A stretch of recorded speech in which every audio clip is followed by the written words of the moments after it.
There are many sad and dark events in human history, but none devastated the African continent like slavery.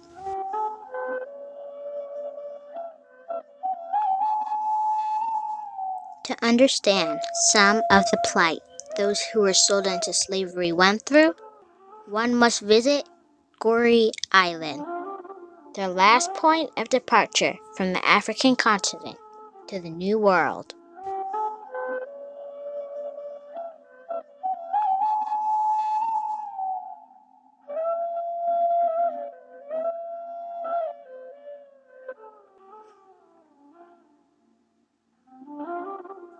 Boarding the ferry to Goree Island. This is no slave ship, but it is no less built to capacity. But this time, with goods, tourists, traders, and for a hint of Noah's Ark, some animals, even though there are not two of each kind.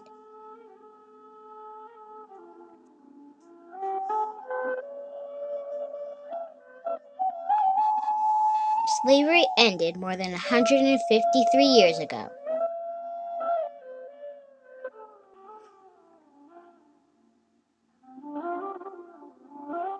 One can't help but feel sadness just walking the streets, trying to imagine what went through the minds of these citizens of various countries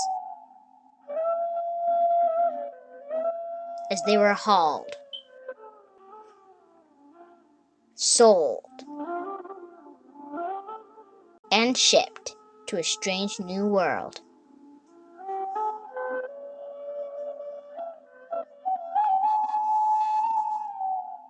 Where did these slaves come from?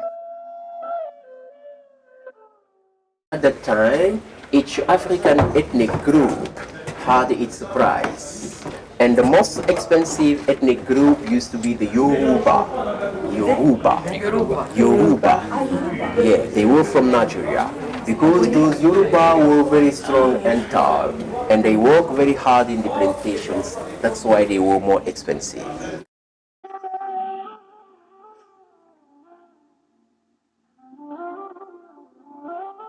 They took those kids for two reasons. First, because in the plantations in America, there were some special jobs, typically for the kids, and they did them very well. And then because of most of those kids were from the parents very strong, because they saw that when they will grow up, they will be strong like their parents. That's why they took them.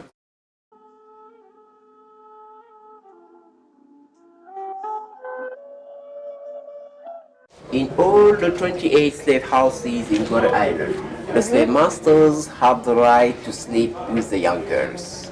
Once a young girl was pregnant, she became free here in Goree Island or in Saint Louis in northern Senegal. But she wasn't totally free because usually she worked as domestic slave in the European houses.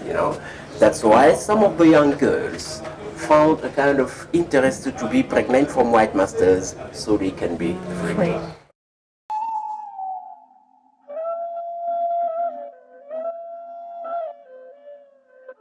At that time, the price of a man was up to his weight and his muscles. So the minimum weight for men was 60 kilos. Those who have less than 60 kilos, they put them in this special cell just in order to fatten them up.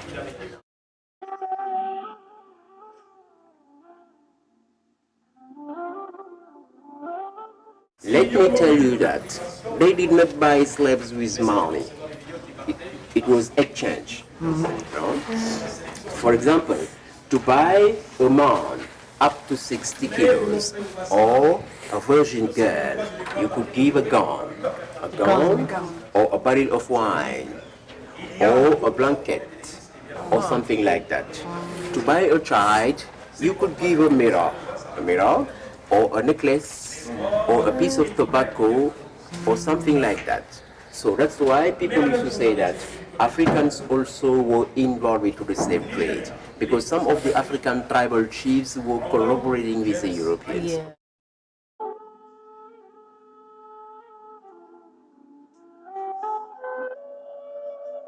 And here, this is the punishment room for rebels. Those who fought against their masters, they put them inside to punish them. As you can see, they could not stand up inside because of the ropes. 4 or 5 people at the same time in this small room. In 1991, we welcomed in this house Nelson Mandela.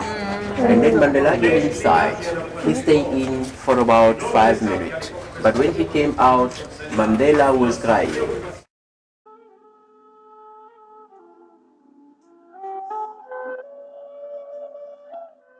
Right and left you have the waiting rooms. The slave used to wait here before the shipment. At the famous door of no return. Because once the slave got out from this door, it's mean bye-bye Africa. They took them to America and they never come back. Because of the rocks, the boat could not come near.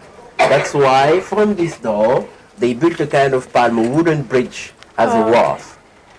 But during every shipment, some of them tried to escape by jumping into water, but they never could go far because either they were killed by the security guards or they were eaten by the sharks. Why the sharks? Because at the time, in all the 28 slave houses in Goree Island, once a slave got sick, just to avoid the epidemics, they threw him into water and that attracted the sharks. That's why there were a lot of sharks around the island.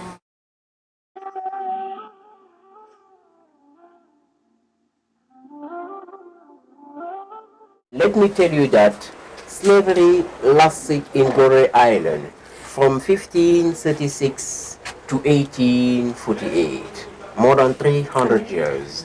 And during that time, there were about 15 to 20 million slaves coming from all over the African western coast. They transit through Goree Island to America, and 6 millions of them died because of bad treatment. 6 millions.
Very emotional, very emotional. But he knows it very,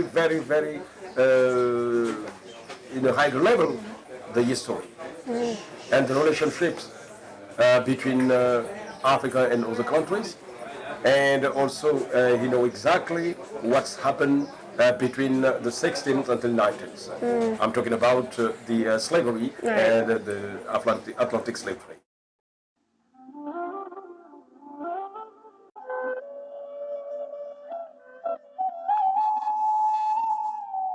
Walking away from the island, there are some pretty paintings on the street walls.